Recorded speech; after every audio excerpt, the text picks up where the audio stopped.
bisa merapat ya. Monggo Pak Ustaz. Pak Iksan, Pak Ibnu, ya. Insya Allah saya doakan yang merapatnya Pak Ustaz segera umroh dan haji. Amin.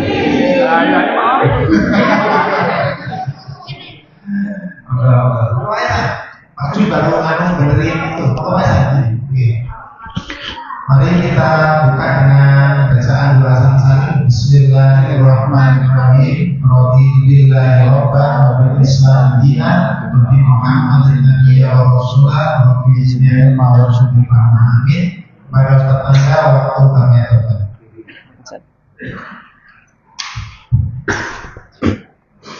Bismillahirrahmanirrahim. Assalamualaikum warahmatullahi wabarakatuh.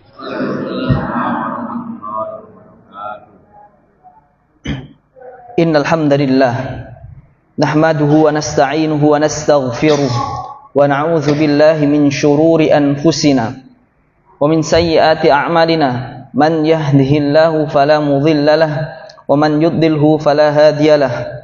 Asyhadu an la ilaha illallah wahdahu la syarika lah wa asyhadu anna sayyidana Muhammadan abduhu wa rasuluhu la nabiyya wa la rasula ba'dah. Allahumma salli wa sallim wa barik ala sayyidina Muhammadin wa ala alihi wa ashabihi at-tayyibin at-tahirin. Subhanaka la ilma lana innaka antal alimul hakim wa tub alaina innaka antat tawwabur rahim. Bapak-bapak, ibu-ibu, adik-adik jamaah sholat maghrib, kemudian dilanjutkan dengan kajian yang semoga Allah rahmati. Didoakan semuanya insyaallah bisa haji dan umrah. Diberikan kemudahan anak-anaknya, keturunannya menjadi anak soleh dan solehah. Dimudahkan semuanya untuk bisa konsisten beramal soleh. Dan insyaallah langkah kita sudah tepat. Langkah kita yang pertama adalah mengilmui amalan kita dan mengamalkan apa yang kita ilmui. Jadi perbedaan mencolok antara muslim dengan yang lainnya adalah bahwa dia itu berusaha untuk mengilmui amalan-amalannya, dan ketika ada ilmunya dia berusaha untuk mengamalkannya. Berbeda dengan Yahudi yang disebutkan di dalam surat Al-Fatihah. Mereka punya ilmunya tapi tidak mau mengamalkan atau tidak punya keinginan untuk mengamalkan.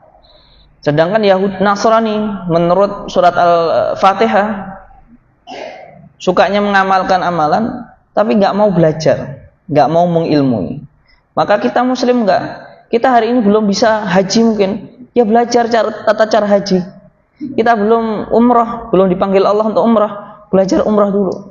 Kalau sudah waktunya mampu, secara uang finansial mampu, secara fisik mampu, kita sudah mengilmui. Jadi tidak datang hanya berbekal ikut-ikutan, tapi kalau datang ke sana sudah siap secara ilmu dan secara amalan. Nah itu kita harapkan seperti itu.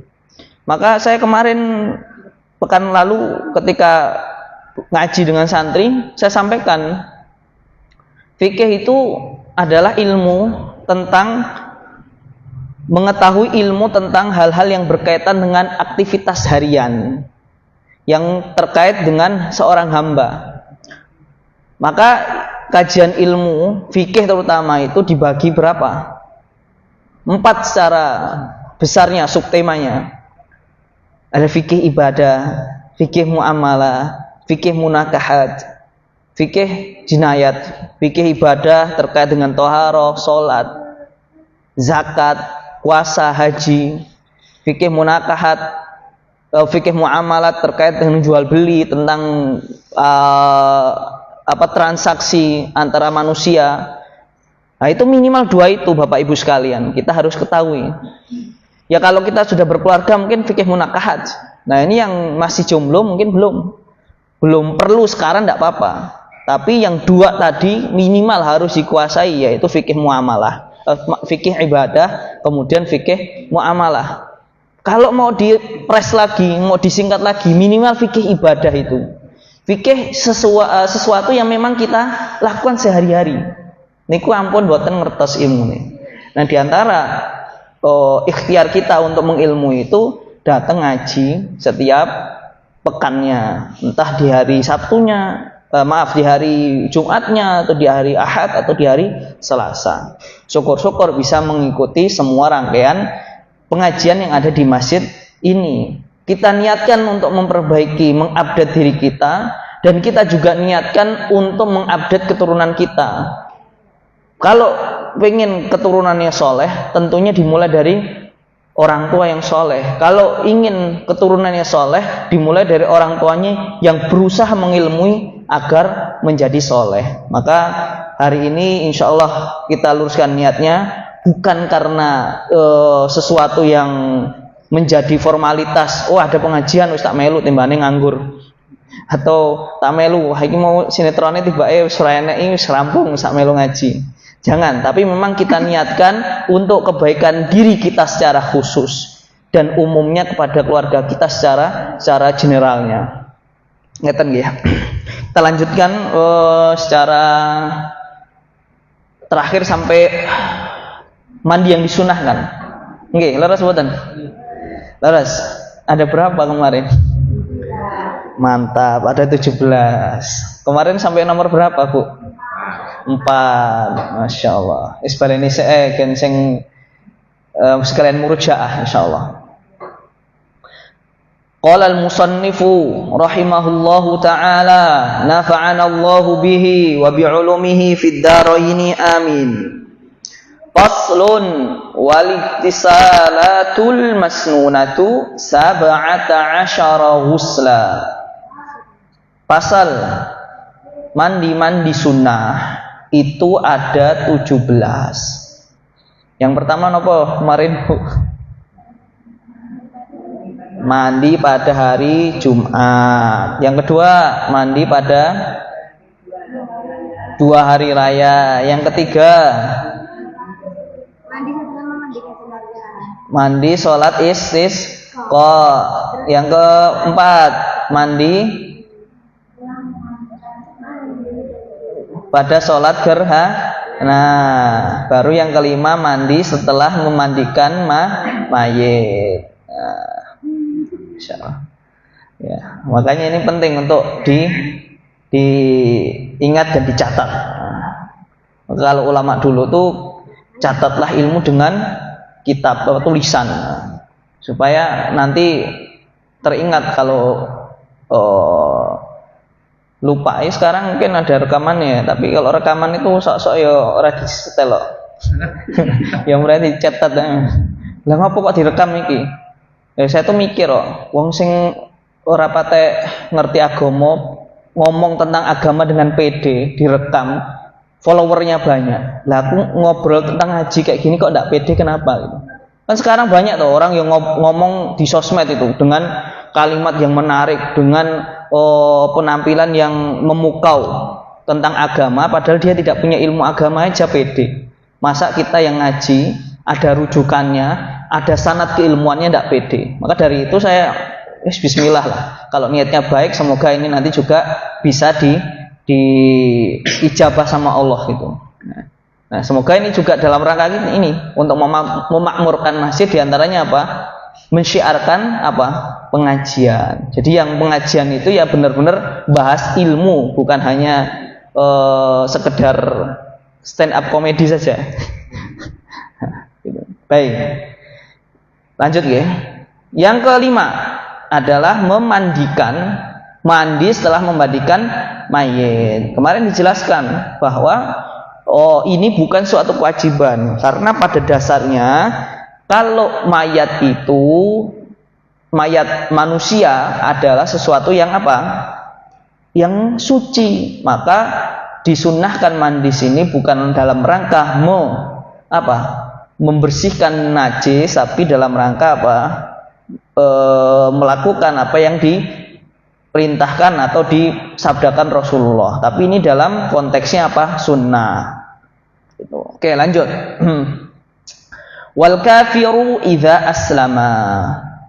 Yang selanjutnya adalah hal-hal yang disunahkan mandi adalah ketika seseorang yang kafir masuk Islam.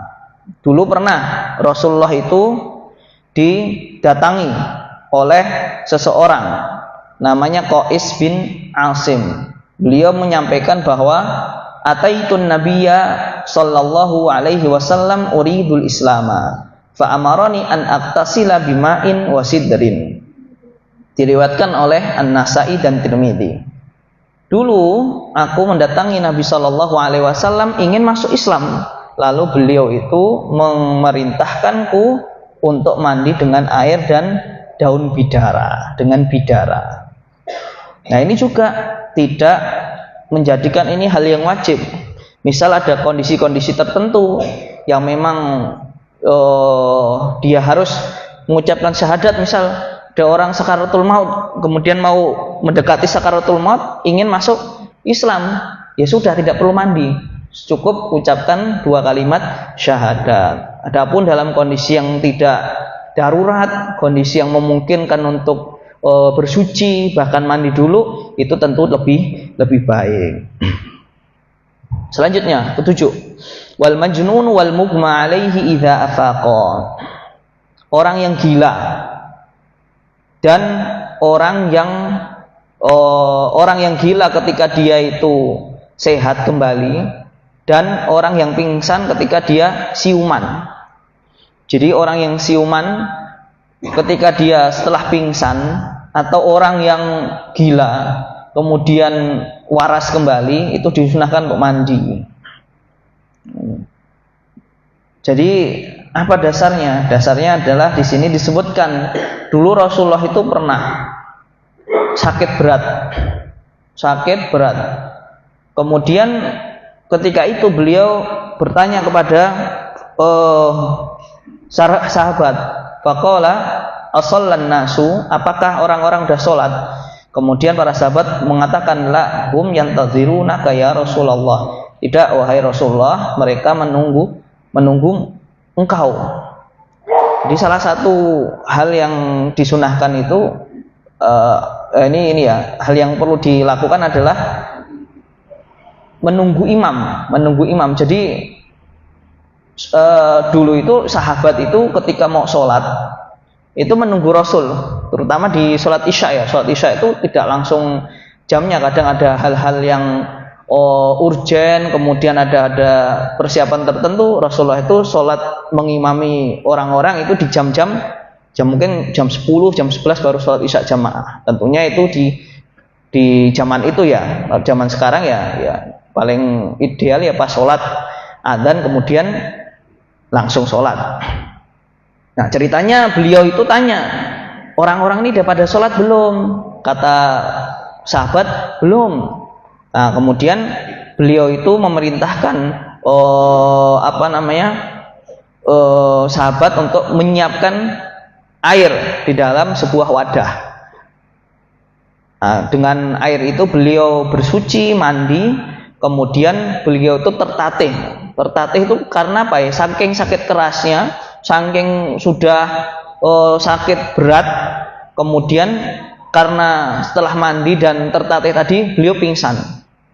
Kemudian setelah siuman tanya lagi ke sahabat, udah pada sholat belum orang-orang? Belum Rasulullah. Kemudian beliau memerintahkan sahabatnya untuk menyiapkan air di dalam ember yang dipakai untuk mandi. Dan kemudian yang terjadi sama, beliau itu setelah mandi kemudian tertatih, kemudian tergopoh-gopoh untuk menuju masjid, dan beliau pingsan lagi. Hal itu sampai berulang-ulang kali. Maka di sini ulama kemudian menjadikan satu hukum bahwa orang yang pingsan, ya ini pingsan ini dalam beberapa kondisi banyak hal ya, entah karena sakit, entah karena sesuatu, maka ketika dia siuman disunahkan apa? Mandi. Nah, dan ini pingsan ini dan gila itu dikiaskan dengan pingsan karena mirip-mirip dengan maknanya. Maknanya apa? Kalau pingsan itu istilahnya kan hilang kesadaran kan. Seperti orang gila kan juga hilang kesadaran. Bahkan kalau gila kan lebih daripada pingsan. Kalau pingsan kan memang dia hilang kesadaran karena sesuatu, entah benturan, entah penyakit keras. Kalau gila berarti kan lebih-lebih gitu. Apalagi kadang kan ada orang yang gilanya temporer juga. Artinya sok waras, sok edan. Nah, berarti nek dhek pas waras, aduh sih wis waras toh. Nah, itu. Nek edanah ya sudah itu. Jadi kalau pokoknya kalau diindikasikan sudah waras segera mandi gitu aja. Selanjutnya, wal ghuslu indal ihram. Mandi ketika ingin melaksanakan apa? Ihram. Nah, ini sudah didoakan Pak Komar di awal tadi. Semoga segera haji dan umrah. Karena yang bisa ihram itu hanya yang ketika melaksanakan haji atau umrah. Nah, ini juga disunnahkan mandi ketika ihram. Apa dasarnya? An Zaid ibn Thabit radhiyallahu anhu annahu ra'an nabiyya sallallahu alaihi wasallam tajarruda bi ihlalihi waqtasala. Zaid bin Thabit radhiyallahu anhu berkata bahwa beliau melihat Rasulullah sallallahu alaihi wasallam, Nabi sallallahu alaihi wasallam berihram, ini melepaskan pakaian-pakaiannya dan berihram, kemudian beliau mandi. Jadi ini adalah salah satu kesunahan ketika ihram. Ini jenengan kalau di Mekah, sebelum masuk Mekah nanti kan masuk ke daerah sebelum tanah haram.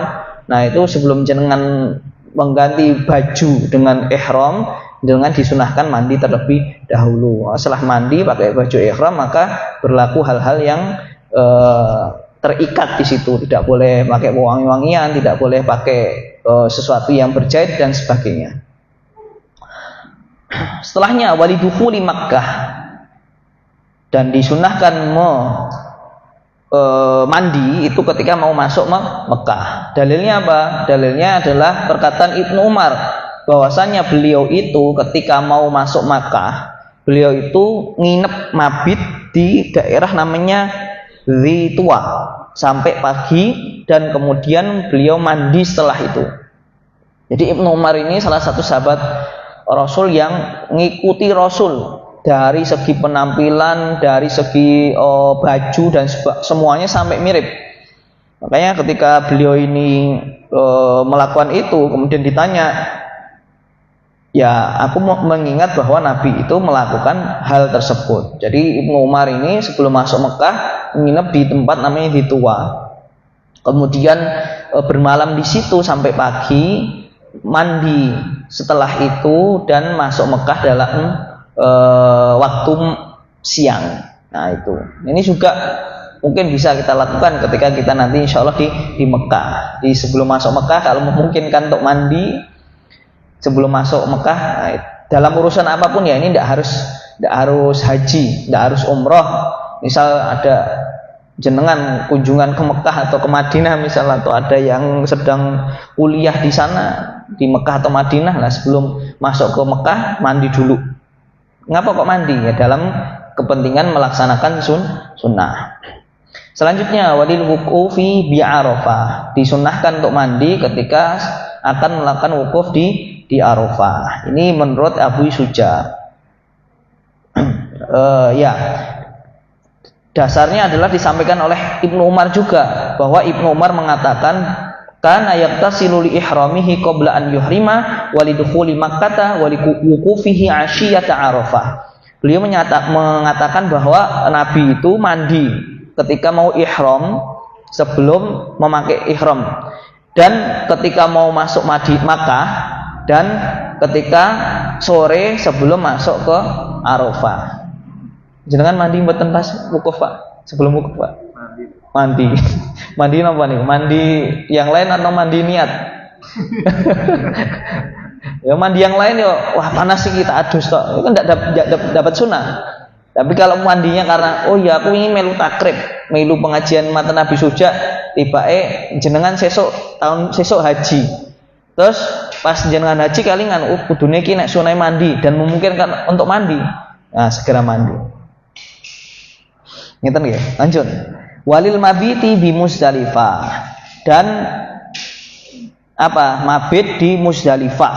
Jadi setelah wukuf nanti maghrib itu menuju mana Pak Komar?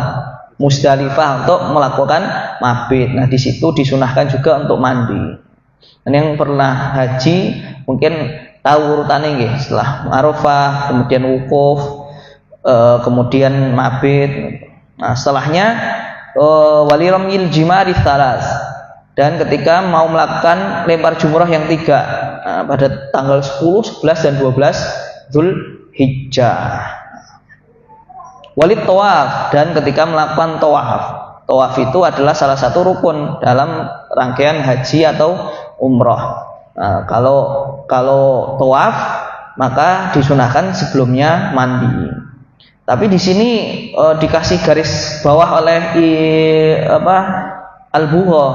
Ini perkataan Abu Suja dikasih garis bawah bahwa di dalam kitab Al-Iqna ini tidak disebutkan atau muktamadnya yang menjadi rujukan itu tidak disunahkan mandi sebelum tawaf atau untuk tawaf. Monggo nanti kalau mau melakukan tawaf mandi dulu juga tidak apa-apa. Mandi dulu tidak apa-apa.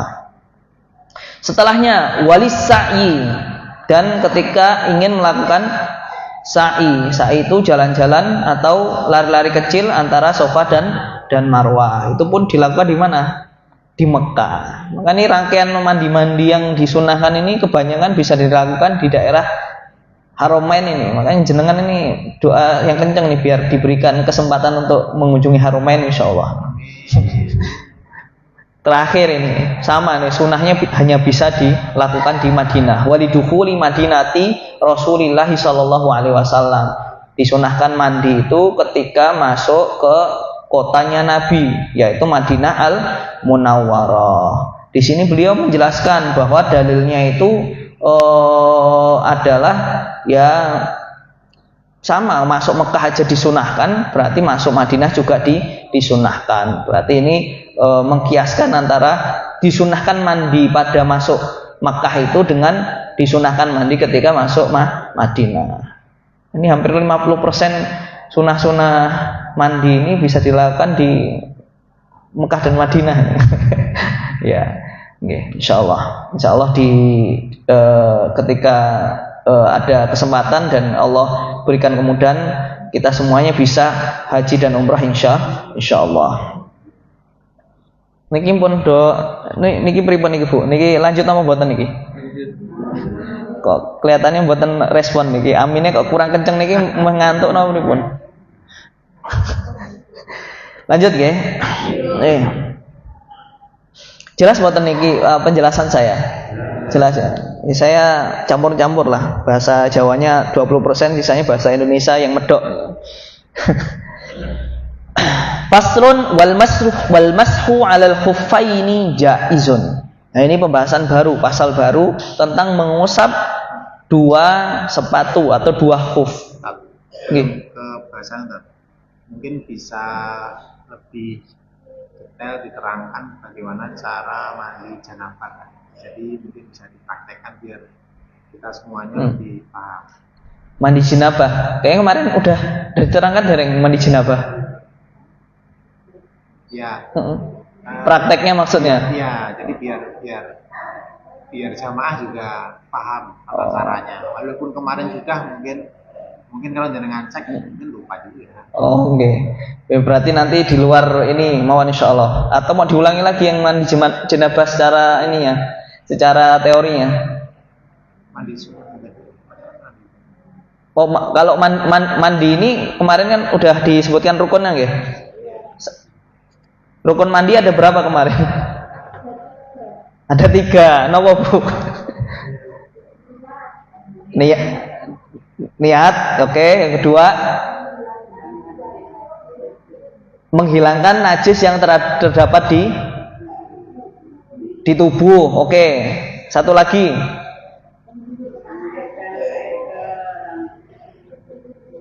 Ke seluruh tubuh. Nah, niku. Jadi rukunnya cuma 3. Jadi satu apa? Mandi itu nih niat. Kalau tadi niatnya apa? Niat tentang janabah, berarti ya niatkan tentang untuk janabah. Misal tadi niatnya untuk melakukan sunnah setelah pingsan, berarti meniatkan apa? Sunnah setelah pingsan, atau melaksanakan sunnah setelah apa? Menyucikan mayit. Berarti niat disesuaikan dengan konteksnya. Kalau misal tadi mandi niatnya untuk untuk junub, ya berarti niatkan atas itu. Berarti rukunnya 3 nggih. Nggih. Jadi yang pertama niat, yang kedua menghilangkan kotoran yang menempel di tubuh. Kotoran itu najis nggih. Najis, misal tadi niatnya mandi karena setelah haid, berarti menghilangkan apa? Darah yang ada di tubuh atau kotoran yang tubuh. Misal dia mandi karena setelah nifas, berarti dia niatkan mandi karena setelah nifas dan dihilangkan kotoran-kotoran yang berada di tubuh, dan memastikan mengguyur seluruh badan dengan air. Kalau kemarin ada berapa ini sunahnya? 7 apa 10 atau 5? 5. Mbak Rina ini nyatet ya toh? Mantap. Apa yang pertama, Bu? Mengucapkan basmalah. Yang kedua, wudu sebelumnya. Wudu seperti wudunya orang sholat. Yang ketiga, menggosok seluruh tubuh. Terus yang keempat, berturut-turut, yaitu disesuaikan dengan apa tadi? Urutannya tadi. Urutan yang pertama adalah menghilangkan kotoran, baru apa? Mengguyur tubuh. Yang terakhir, mendahulukan bagian kanan dari bagian kiri. Luar biasa, mantap. Ini prakteknya harus diguyur sekarang. Siapa yang jadi relawan silakan. Siapa yang mau diguyur malam ini? Ya, kira-kira seperti itu nggih. Jadi rukun-rukun mandi adalah ada 3, sunahnya ada 5. Dan pastikan semua air meliputi tubuh dan rambut. Kemarin juga disampaikan kalau perempuan yang misal dia kepang, rambutnya panjang, ada rukhsah tidak? Ada, cukup diguyurkan atau tidak perlu diurai. Karena kalau rambut panjang itu kan ya kadang susah itu kan. Ya gitu. Oke, mantap Pak Komar, bagus. Mungkin mau disampaikan lagi yang belum paham boleh sebelum masuk ke pasal selanjutnya. Oke, mantap. Pak Wawi, nggih niku napa?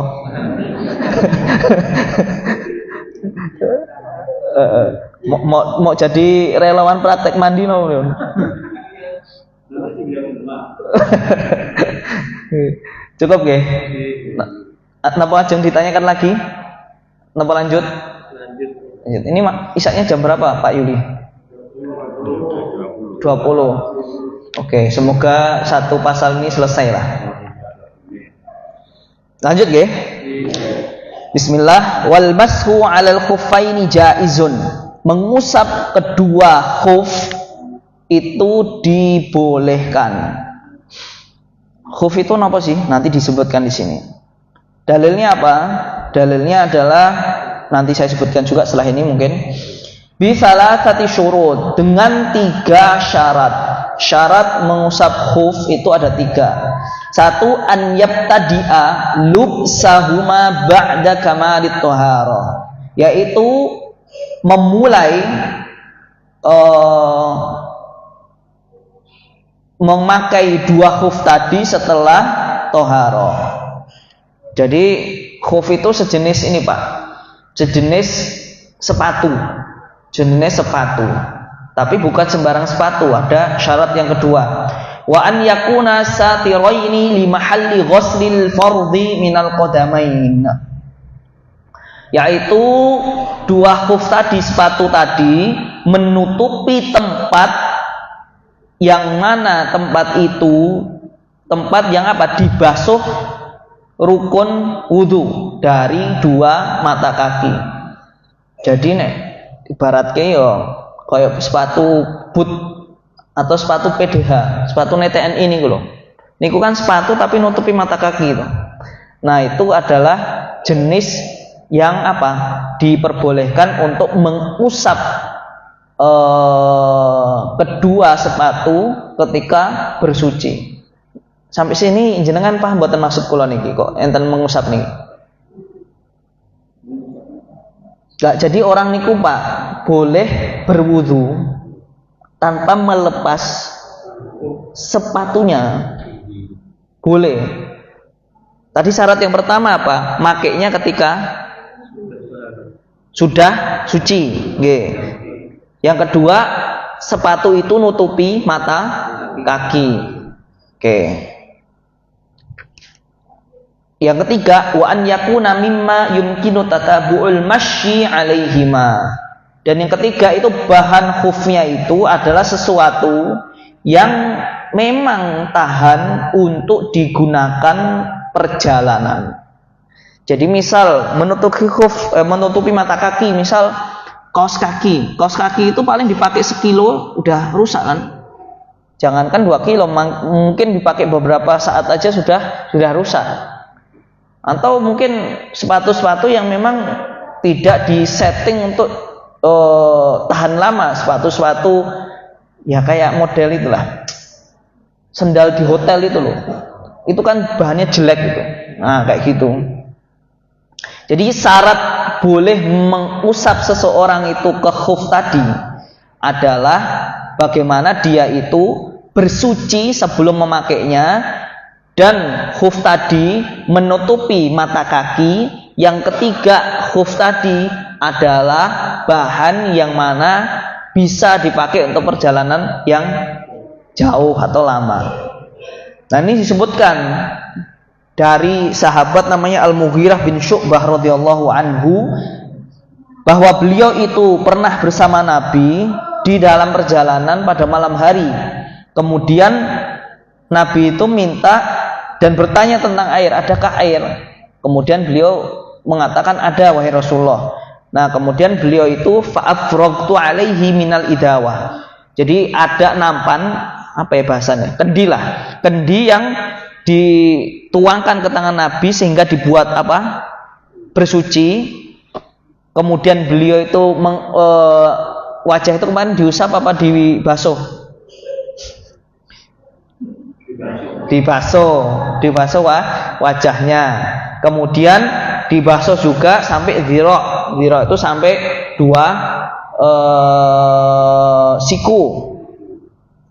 Wa masaha bi ra'sihi, dan dengan air itu pula diusap kepala beliau.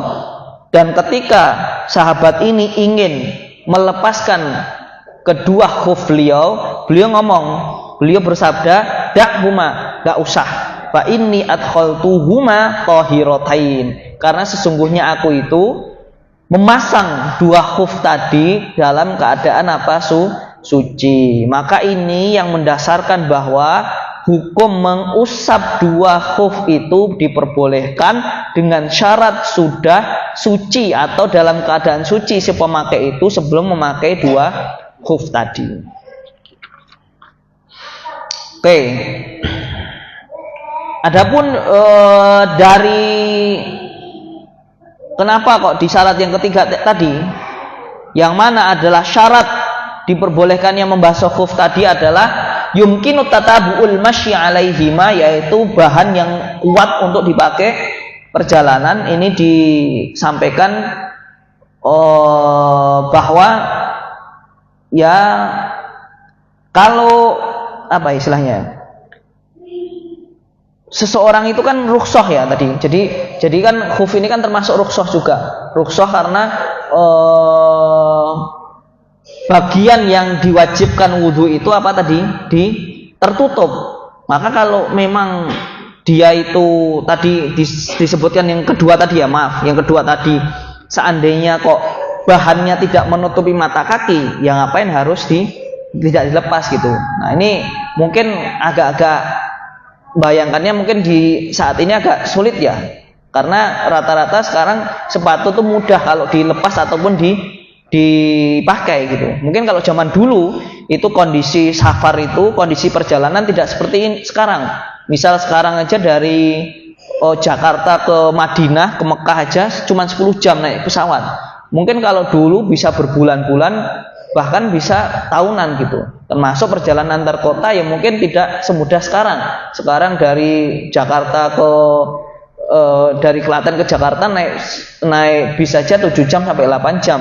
Yang mana itu perjalanannya tidak sulit lah untuk orang nyopot sepatu ataupun memakainya kembali. Nah mungkin dulu ini karena masyaqqah tadi, sulitnya perjalanan ditambah dengan bahan yang dipakai untuk sepatu tadi mungkin bahan yang tidak mudah untuk dilepas ataupun dipasang kembali, maka ini menjadikan menjadi rukhsah untuk orang-orang yang memakai sepatu tadi untuk tidak melepas sepatunya, dan ketika dia berwudu dikasih keringanan untuk tidak mencopot tapi diganti dengan diusap bagian atas dari sepatunya. Oke. Wa yamsahul muqimu yauman wa lailah wal musafiru salasata ayyamin bilayalihinna. Durasi diperbolehkannya mengusap khuf tadi untuk yang mukim, yang tidak safar itu 1 hari 1 malam, 24 jam. Kalau musafir, orang yang lagi safar itu 3 hari 3 malam. Jadi misal jenengan pengen meraktekan sunnah ini nanti, misal habis isya saya langsung, aku duwe sepatu boot ini, sepatunya pokoknya untuk mata kaki, aku pengen menerapkan sunnah ini misal. Berarti durasi maksimal orang yang di rumah itu 24 jam saja. Adapun kalau safar berapa tadi? 3 hari 3 malam. Ini didasarkan oleh satu hadis yang diriwayatkan oleh Imam Muslim dari sahabat namanya Syuraih bin Hani, yang mana beliau itu berkata, suatu hari Syuraih ini datang ke Ibunda Aisyah menanyakan beliau tentang mengusap 2 khuf. Maka beliau itu berkata, yaitu Ibunda Aisyah, "I'ti aliyan." Datanglah ke Ali. "I'ti aliyan." Datanglah ke Ali, yaitu maksudnya Ali bin Abi Thalib, "Fa innahu a'lamu bihadza minni." Karena beliau itu lebih tahu daripada aku. Coba jenengan perhatikan, Ibunda Aisyah itu orang yang paling dekat dengan Rasul, istri Rasul, salah satu sahabiah yang paling alim, ahli agama, tahu tentang agama. Nek nggak mudeng tentang perkara yang berhubungan dengan agama, dia tidak ngomong, nggak tahu. Padahal kurang dekat napa Aisyah niku kalih Rasul. Alimnya seperti apa? Beliau itu termasuk orang yang meriwayatkan hadis banyak, itu salah satu Ibunda Aisyah. Karena selain cerdas, istri Nabi, orang yang paling dekat dengan Nabi, dan juga di akhir hayatnya itu menemani akhir-akhir hidup Nabi. Tapi nek ra mudeng perkara agama ki ya, wah kira-kira ngene sih, krunguku ngene sih. Enggak ngomong gitu, enggak tahu ngomong enggak tahu. Itu menandakan kedalaman ilmu seseorang itu.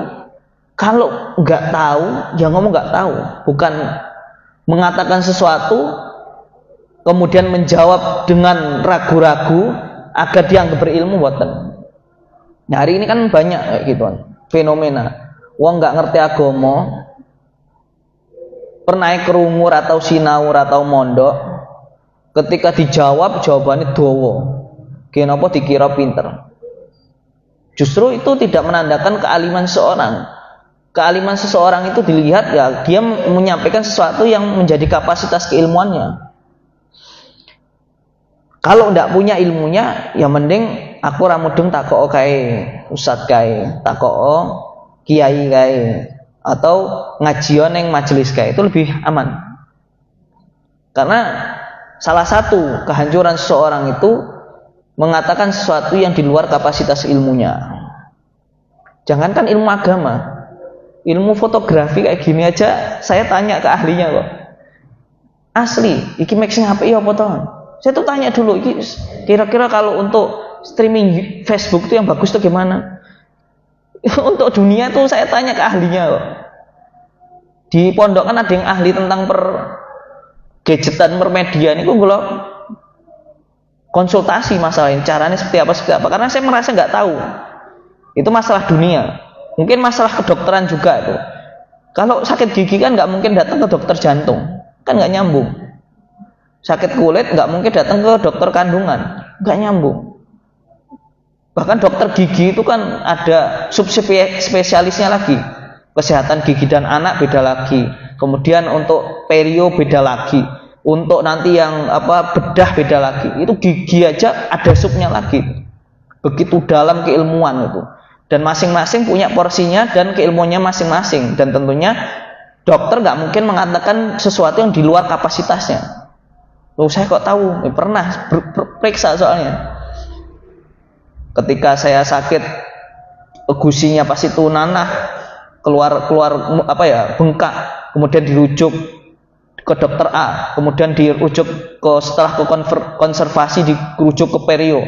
Ternyata harus dirujuk ini. Ternyata tidak dokter aja tidak berani mengambil tindakan yang di luar kapasitas keilmuannya. Apalagi agama. Agama lebih lagi dong. Kalau memang bukan ahlinya ya tidak perlu berbicara sesuai di luar kapasitasnya. Dan yang punya kapasitasnya jangan sampai tidak menyampaikan keilmuannya. Ya contoh dokter lagi. Dokter itu biar dikenal gimana caranya? Dipasang pelang toh, dokter gigi. Nomornya izin seperti ini. Dokter umum kayak gini, dokter spesialis kayak gini. Ya misal saya mampunya ngajarkan takrib ya saya ngomong, saya ngajarkan fikih ini aja.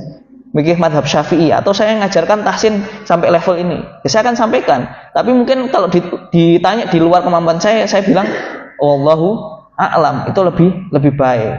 Maksud saya ilmu itu memang harus disampaikan sesuai porsinya, dan juga kalau memang di luar kapasitas sebaiknya mengucapkan wallahu a'lam atau mengatakan saya tidak tahu. Nah ini Ibunda Aisyah nih pelajaran menarik banget ini. Ibunda Aisyah nggak tahu ilmunya, ora peh bojone Kanjeng Nabi, istrinya Kanjeng Nabi terus ngene, aku kan lho kok iso ngene piye? Lah kan bojone Nabi. Masa bojone Nabi salah? Enggak gitu, tetap datang ke ahli karena saya lihat karena beliau lebih tahu daripada aku. Masalah apa? Khuf tadi. Nah, ini saya lanjutkan di hadis ini. Kana yusafiru ma'a Rasulillah sallallahu alaihi wasallam fasa'alnahu faqala ja'ala Rasulullah sallallahu alaihi wasallam thalathata ayyamin wa layalihinna lil musafir wa yauman wa lailatan lil muqim. Maka tadi durasi kata Sayyidina Ali radhiyallahu anhu, durasi untuk mengusap khuf tadi untuk mukim 1 hari 1 malam, dan untuk yang safar 3 hari 3 malam. Satu paragraf ini kita selesaikan. Wa ibtida'ul muddati min hinin yuhditsu ba'da lubsil khufain. Waktu durasinya itu dimulai dari pertama kali jenengan itu berhadas. Contoh, iki saiki jam 7:30 lah katakan, 7:30 jenengan berwudu, bersuci, kemudian pakai khuf. Nah tibae pertama kali jenengan hadas, buang air kecil atau buang air besar jam 9 malam. Berarti mulainya nanti 24 jam dari jam 9 malam. Paham mboten Mas Ulo? Enggak paham? Iya. Yeah. Saya contohin lagi. Tadi seseorang wudu misal ya jam 7:30. Habis itu dia berhadat, buang air kecil, buang air besarnya, tiba-tiba jam 9 malam. Berarti durasi dari dia pertama kali pakai khuf setelah bersuci ke dia berhadas berapa jam tadi? Sekitar 1,5 jam kan. Dimulai durasi khuf tadi itu bukan dari setengah 8, tapi dari jam 9 tadi sampai 24 jam lagi. Berarti sampai jam berapa? 9 malam lagi jenengan diperbolehkan untuk mengusap khuf tadi. Jadi bukan di awal jenengan pakai, tapi pertama kali hadas setelah pakai. Kok ada misal orang yang 12 jam nggak melakukan hadas, nggak ngentut, ya orang nguyuh, orang BAB, ya berarti belum mulai masanya gitu. Kan dulu Imam Syafi'i itu malam ba'da Isya, pernah kan Imam Syafi'i itu wudhunya untuk sholat Isya dipakai dengan wudhunya apa? Subuh. Jadi pernah tuh nginep di rumahnya gurunya, pagi-pagi pas sholat subuh kok ora wudhu, anak iki mazhab endi iki? Subuhan ora wudhu piye iki? Lah ini makanya Imam Syafi'i jawab nih Pak D. Lah aku enggak tidur nih. Ya. Enggak. Kalau ketiduran pun, misal ketiduran dia duduk dan kemarin kan dengan posisi yang tegak kan enggak membatalkan wudhu juga. Imam Syafi'i itu. Jadi di malam itu ternyata mutolak hadis, satu hadis semalaman suntuk itu Imam Syafi'i. Juga perlu wudhu. Nah ini maksud saya mau saya contohkan tadi. Jenengan misal ba'da Isya pakai khuf tadi semalaman kok tidak hadas, ya orang ngentut, ya orang pokoknya tidak batal, ya sudah, berarti nanti mulainya ketika sudah batal pertama kali. Jelas waktu ini.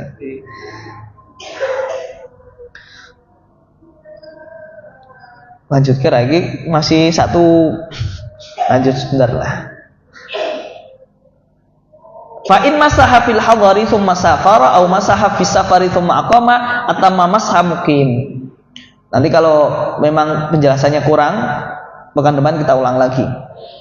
Kalau ada orang yang membasuh tadi pada saat dia itu mukim, kemudian dia itu safar, pertanyaannya yang dipakai itu durasi safarnya apa durasi mukimnya?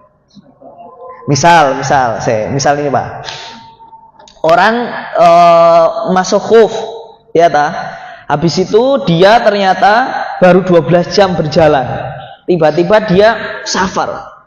Kalau safar kan tadi berapa durasinya? 3 hari 3 malam. Pertanyaannya, dia menyelesaikan durasinya yang tadi tinggal 12 jam tadi, atau dia wah berarti kalau 12 jam masih 2 jam 2 hari 12 jam dong gitu. Kayak mana itu? Yang dipakai mana?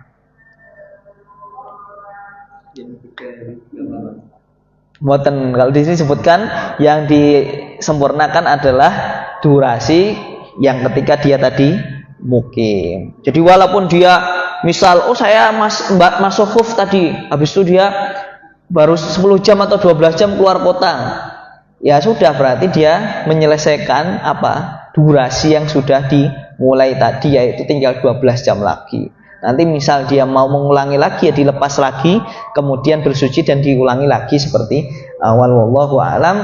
Kita akhiri dengan doa hamdalah alhamdulillahirabbil alamin dan doa kafaratul majlis. Subhanakallahumma bihamdika asyhadu an la ilaha illa anta astaghfiruka wa atubu ilaik. Assalamualaikum warahmatullahi wabarakatuh.